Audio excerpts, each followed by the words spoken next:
Hey everyone, welcome back to our channel online teaching with Dhara. मैं धारा आज आप लोगों के लिए बायोलॉजी के बहुत ही सिंपल क्वेश्चंस लाई हूँ। तो चलिए स्टार्ट करते हैं। हमारा फर्स्ट क्वेश्चन है, शरीर की सबसे बड़ी ग्रंथि कौन सी है? लार ग्रंथि, थायराइड ग्रंथि, यकृत या फिर अमाशय? तो शरीर की सबसे बड़ी ग्रंथि जो है वो है यकृत। सेकेंड क्वेश्चन है, मनुष्य में मादा जनन अंग से किस हार्मोन का स्त्राव होता है? एस्ट्रोजन का, प्रोजेस्टेरोन का, रिलैक्सिन का या सभी का? तो मनुष्य में मादा जनन अंग से रिलैक्सिन हार्मोन का स्त्राव होता है। Option C is correct. Next question is, मनुष्य में ऐच्छिक गतियों का नियंत्रण किसके द्वारा होता है? सेरिब्रम के द्वारा, थायराइड के द्वारा, सेरिबेलम या इनमें से कोई नहीं? तो मनुष्य में ऐच्छिक गतियों का नियंत्रण सेरिब्रम के द्वारा होता है। Option A is correct. Next is, शरीर का तापक्रम कहाँ नियंत्रित होता है? स्पाइनल कॉर्ड में, सेरिबेलम में, हाइपोथैलेमस में या पिट्यूटरी में? तो शरीर का जो तापक्रम है वो हाइपोथैलेमस में नियंत्रित होता है। Option C is correct. Next is, अमीबा में भोजन का अंतर्ग्रहण किसके द्वारा होता है? तो अमीबा में भोजन का जो अंतर्ग्रहण है वो किसके द्वारा होता है? ऑप्शन ए इज करेक्ट, कुटपाद द्वारा। नेक्स्ट इज, निम्न में से कौन सा एंजाइम लार में पाया जाता है? पेप्सिन, ट्रिप्सिन, टाइलिन या काइमोट्रिप्सिन? तो लार में जो एंजाइम पाया जाता है वो है ptyalin. Option C is correct.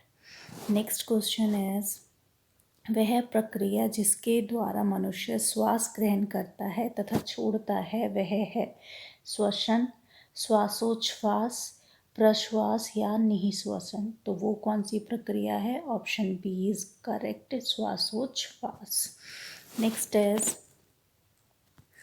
ऊर्जा उत्पादन के लिए कोशिका प्राय किसका उपयोग करती है? अमीनो अम्ल का, ग्लूकोज का, वसा अम्ल का या सुक्रोज का? तो ऊर्जा उत्पादन के लिए कोशिका जो है वो ग्लूकोज का प्रयोग करती है। Option B is correct.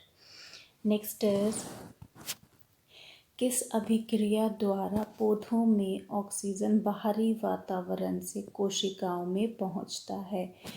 तो कोशिकाओं में पहुंचता है किसके द्वारा? किण्वन के द्वारा, विसरण के द्वारा, दहन के द्वारा या प्रकाश संश्लेषण से? तो किसके द्वारा पहुंचता है? विसरण द्वारा। Option B is correct. Next is, श्वसन की अभिक्रिया में खाद्य पदार्थों की परिणति क्या होती है? विघटन होता है, दहन होता है, परिवर्तन होता है या फिर संश्लेषण होता है? तो इसका आंसर क्या हो जाएगा? ऑप्शन ए इज करेक्ट, विघटन होता है। नेक्स्ट इज, खाद्य पदार्थों का पौधे में स्थानांतरण का मुख्य रूप कौन सा है? ग्लूकोज है, स्टार्च है, सुक्रोज है या प्रोटीन है? तो खाद्य पदार्थों का पौधे में स्थानांतरण का मुख्य रूप जो है वो है आपका option C, sucrose. Next is, एक स्वस्थ मनुष्य का रक्तचाप कितना होता है? 90, 60, 120, 80, 200, 130, 140, 160? तो कितना होता है? Option B is correct, 120/80। Next question is, मनुष्य के मस्तिष्क की सबसे बाहरी झिल्ली क्या है? पिया मीटर है, ड्यूरामीटर है या एरेक्नेवाइड है? तो option C is correct, dura mater है। नेक्स्ट इज, मनुष्य के सूंघने की क्षमता को नियंत्रित करता है ऑप्टिक पाली, धानेंद्रिय पाली, सेरिब्रम या इनमें से कोई नहीं। तो मनुष्य के सूंघने की क्षमता को धानेंद्रिय पाली नियंत्रित करती है। Option B is correct. Next is मनुष्य में बुद्धि एवं चतुराई का केंद्र है।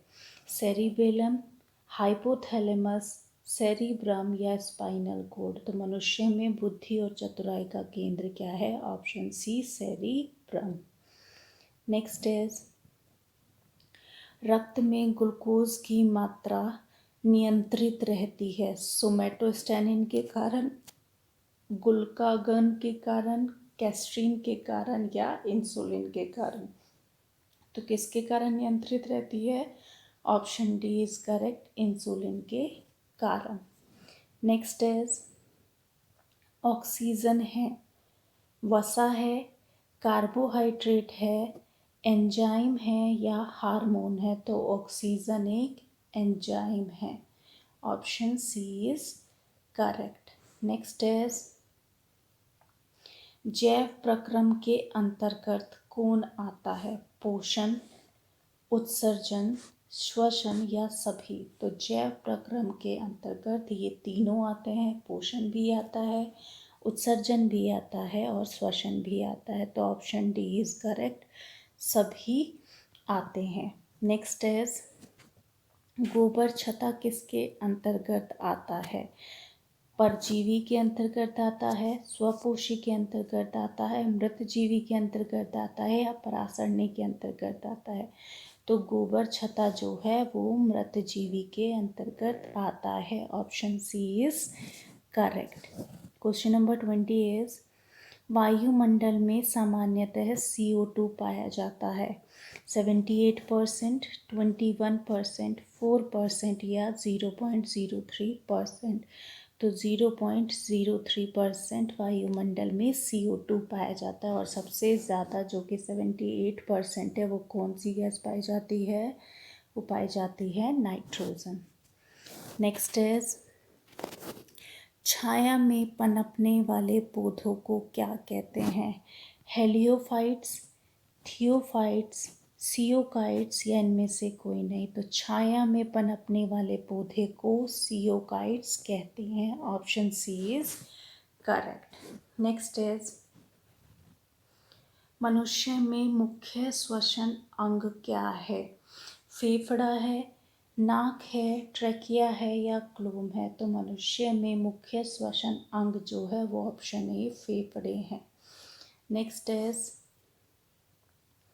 निम्न में से कौन सी बीमारी श्वसन तंत्र से संबंधित है?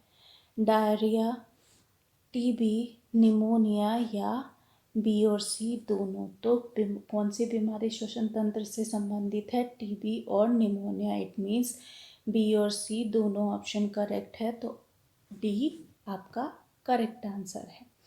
नेक्स्ट इज उच्च रक्तचाप की अवस्था को क्या कहते हैं? हाइपोटेंशन, पक्षाघात, हाइपरटेंशन या इनमें से कोई नहीं? तो हाई ब्लड प्रेशर अगर होगा तो उसको हम बोलेंगे हाइपरटेंशन। नेक्स्ट इज मछलियों में उत्सर्जी पदार्थ क्या है? एमिनो अम्ल है, यूरिक अम्ल है, यूरिया है या अमोनिया है? तो क्या है मछलियों में उत्सर्जी पदार्थ? Ammonia. Option D is correct.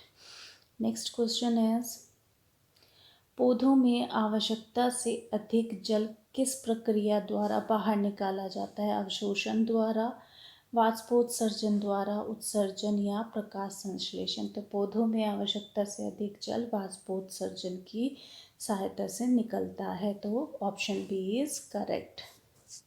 Next question है निम्न में से किसे प्रकाश संश्लेषी अंगक कहते हैं? पत्ती को कहते हैं, हरित लवक को कहते हैं, स्टोमेटा को कहते हैं या जड़ को कहते हैं? तो प्रकाश संश्लेषी अंगक हम कहते हैं पत्ती को। Option A is correct. Next question है पौधों में गैसों के आदान प्रदान के लिए क्या रहते हैं? जड़, रंध्र, टहनी या तना? तो पौधों में गैसों के आदान प्रदान के लिए रंध्र होते हैं।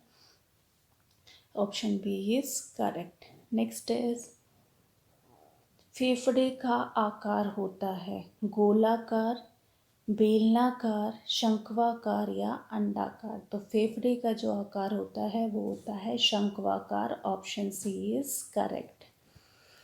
नेक्स्ट क्वेश्चन इज भोजन का पाचन किस प्रकार की अभिक्रिया है? तो उपचयन प्रक्रिया है, संयोजन प्रक्रिया है, अपचयन प्रक्रिया है या विस्थापन प्रक्रिया है? तो भोजन का जो पाचन है वो है आपका उपचयन अभिक्रिया। क्वेश्चन नंबर 31 है हार्मोन शब्द का नामकरण किसने किया था? रॉबर्ट ने, अरस्तु ने, बेलिस एवं स्टार्लिंग ने या ब्राउन पोर्टर ने? तो हार्मोन शब्द का नामकरण बेलिस एवं स्टार्लिंग ने किया था। तो option C is correct. Next question is पृथक्करण का नियम किसने दिया था? एसिरियंस ने, डार्विन ने, मेंडल ने या बेबिलियन ने? तो पृथक्करण का जो नियम दिया था वो दिया था मेंडल ने। Option C is correct. Next question is जीव विज्ञान शब्द का प्रयोग सर्वप्रथम किसने किया था? लेमार्क तथा ट्रेविरेनस ने, वॉन मोल ने, पुरकिंजे ने या अरस्तु ने? तो जीव विज्ञान शब्द का जो प्रयोग है वो सर्वप्रथम लेमार्क और ट्रेविरेनस ने किया था। Option A is correct. Next question है जीव विज्ञान के जनक के नाम से कौन जाने जाते हैं? लेमार्क, डार्विन, अरस्तु या ट्रेविरेनस? तो जीव विज्ञान के जनक के रूप में अरस्तु जाने जाते हैं। तो option C is correct. Next question है क्वेश्चन नंबर 35 है वनस्पति विज्ञान के जनक के नाम से कौन जाने जाते हैं? थियोफ्रेस्ट, डार्विन, पुरकिंजे या अरस्तु? तो वनस्पति विज्ञान के जनक के रूप में जाने जाते हैं थियोफ्रेस्ट। तो option A is correct. Next question है बॉटनी शब्द की उत्पत्ति किस भाषा के शब्द से हुई है? ग्रीक से हुई है, लैटिन से हुई है, फ्रेंच से हुई है या पुर्तगाली से हुई है? तो बॉटनी शब्द की उत्पत्ति ग्रीक भाषा के शब्द से हुई है। नेक्स्ट इज फाइकोलॉजी में किसका अध्ययन किया जाता है? कवक का अध्ययन किया जाता है, शैवाल का अध्ययन किया जाता है, विषाणु या तीनों का अध्ययन किया जाता है? तो फाइकोलॉजी में शैवाल का अध्ययन किया जाता है। Option B is correct. Next question is question number 38 is पर्यावरण का अध्ययन जीव विज्ञान की किस शाखा के अंतर्गत किया जाता है? वर्गीकी के, आनुवंशिकी के, कार्यकी या पारिस्थितिकी? तो पर्यावरण का अध्ययन पारिस्थितिकी शाखा के अंतर्गत किया जाता है। तो option D is correct. Question number 39 is dendrology का संबंध है पौधों के अध्ययन से, पुष्पों के अध्ययन से, झाड़ियों के अध्ययन से या वृक्षों के अध्ययन से? तो डेंड्रोलॉजी का जो संबंध है वो है झाड़ियों के अध्ययन से। तो option C is correct. And last question is पुष्पों का अध्ययन क्या कहलाता है? एक्रेस्टोलॉजी, फिनोलॉजी, एंथ्रोलॉजी या इनमें से कोई नहीं? तो पुष्पों का अध्ययन जो है वो कहलाता है anthology. Option C is correct. ये थे बायोलॉजी के टॉप 40 क्वेश्चन। अगर आप लोगों को वीडियो पसंद आए हो, क्वेश्चन पसंद आए हो तो please like and subscribe my channel. Thank you.